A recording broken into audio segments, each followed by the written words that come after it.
Hello friends. So this topic is about surface chemistry. So this is the surface phenomenon, means the outer cover or the layer is only acting to facilitate the process of surface phenomena. Okay. So first the first process, the common process is adsorption. So we know about absorption, right? In case of absorption, some foreign materials, it could be solid, liquid or gas, that is incorporated, that gets incorporated in another material, right? That is the absorption. Like if we say that water is absorbed by some solid material, like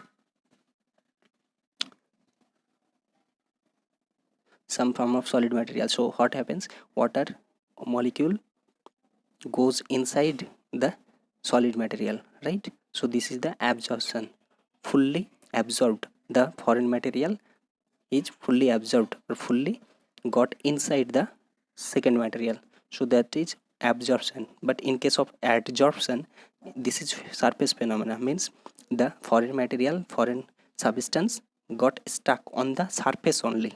Okay, that is somehow bonded, maybe only to a little extent, means the bond is very weak in nature. So it could be the pi interaction or some form of van der Waals interactions or some other forms, but it is very less in strength. So very easily we can remove also the foreign material from the material which adsorbed the foreign material. Okay, so because just because this is the bond or the interaction is very weak. Okay, this is like van der Waals interactions or pi interaction. So the adsorption only the surface phenomena. Okay, so accumulation of molecular species at the surface rather than in the bulk or of a solid or liquid is termed as adsorption. Okay, so now two terms is there.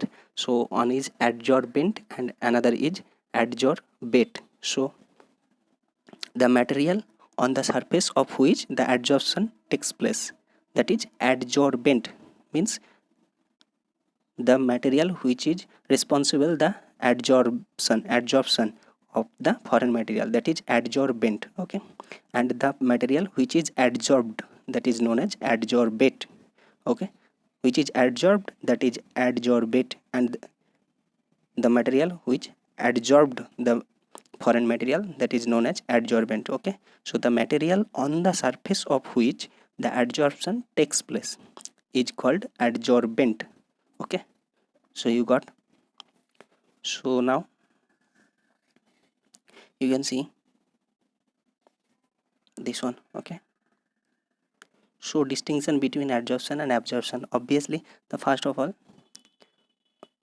the process is the surface phenomena in case of adsorption, but in case of absorption it is in a bulk form. Okay, bulk form. Okay, so the foreign material get fully inside the second material. Okay, so that is absorption. And another thing, the interaction is very less or less in strength in case of adsorption. Okay, okay, so mechanism, obviously the pi interaction or some form of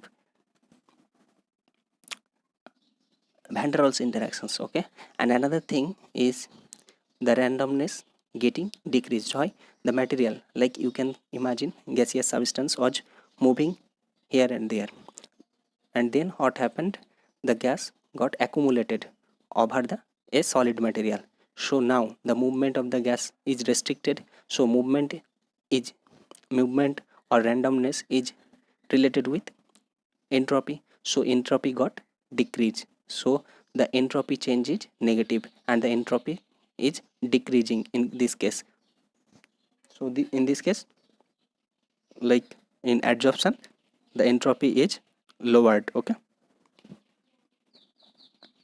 so we know the formula, obviously, that is Gibbs free energy, change of Gibbs free energy delta G is equals to delta H that the delta H means enthalpy, change of enthalpy, minus T delta S. So here T is the absolute temperature and delta S is the change in entropy. Okay, so this is the equation. So delta G is equals to delta H minus T delta S. Another thing we need to know that the process, any process, only occurs spontaneously when the delta G, the value of delta G means change of gives free energy is negative, right? So in this case also, as it is occurring in spontaneously, so delta G must be negative. So you can see delta S is also negative. So if delta S is negative, so ultimately delta G is equals to delta H minus T delta S. So minus T delta S becomes now T plus something plus. Okay, so it is not negative anymore. So what we need, delta H must be negative, right? Because delta G need to be negative. So how can it happen? Only the possible way is delta H, that means enthalpy change has to be negative, and the value of delta H means the mode value must be negative, must be greater than the T delta S value. Okay, okay. So two type of adsorption here we can see: physical adsorption and chemical adsorption. So physical adsorption eventually deals with the interaction or adsorption that is not involving with any bond or chemical interaction. Okay, so that is physical adsorption. But in case of chemical adsorption, this is obviously some less strength bond. Okay, in case of chemical adsorption or chemisorption. Okay, so characteristic, obviously adsorption is reversible in nature. Okay, both process means forward means adsorption and reverse means releasing of the adsorbate is happening simultaneously. Okay, and surface area of adsorbent. So obviously the adsorbent helps in adsorption. Now if we increase the surface area of adsorbent, it will help to accumulate more and more amount of adsorbate. Okay, so the surface area is proportional with the quantity of adsorption. Okay, okay. Another thing, nature of adsorbate. So now you can imagine same adsorbent we are using for 2-3 cases. Now if this adsorbent is having some more affinity towards a specific adsorbate, so it will lead to more amount of adsorption. Okay, okay. So chemisorption, in case of chemisorption, high specificity is there, means chemical interaction is occurring just because the nature of the adsorbent and adsorbate is similar in the form of affinity towards each other.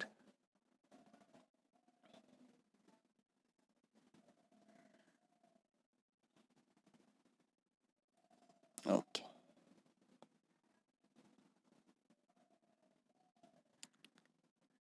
so you can see physisorption, van der Waals forces is there are, but in case of chemical adsorption, chemical bond formation occurs, and physisorption specific in nature.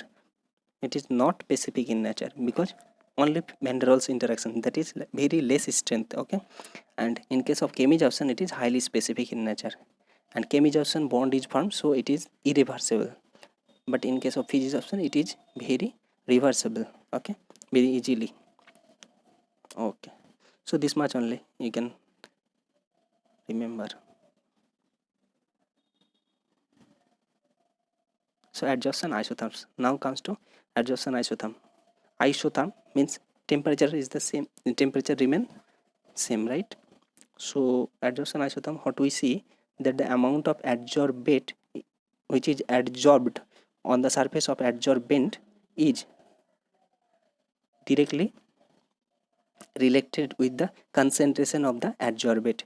As we increase the concentration of adsorbate over adsorbent, the amount of adsorption or the quantity of adsorbed material is getting high. So x by m is equals to k into p to the power 1 by n. So here x is the amount of adsorbate that is adsorbed, okay, and m is the total quantity of the adsorbate. So this will increase, the ratio will increase if we increase the concentration of the adsorbate, okay. So you can see here it is in regard of pressure. So actually concentration is also leads to pressure creation in case of gaseous form, okay. So gas, more the concentration of a specific gas, more is the contribution of the pressure by that specific gas. So more pressure means more adsorption. So that's why the quantity x by m is also increasing up to a only limit. So you can see as we increase the pressure, the pressure of a particular gas, the amount of adsorbent the amount of adsorbate that is adsorbed is also increasing up to a limit. After that static nature can be seen. Another thing, as we increase the temperature means same partial pressure is there, same pressure of adsorbate is available, but now what we see, as we decrease the temperature, the amount of adsorbate that is adsorbed is getting high. So it is because of the randomness or the entropy, because if we decrease the temperature of adsorbate, then what happens, the entropy is getting lowered. So this will help to accumulate more on the surface of the adsorbent, okay. So that's why in the same concentration, if we decrease the temperature, it will help to absorb more amount of adsorbate, okay. So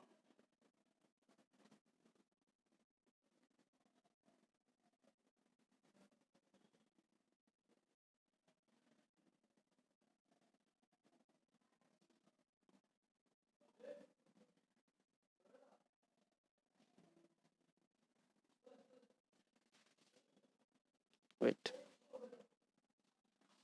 sorry for late.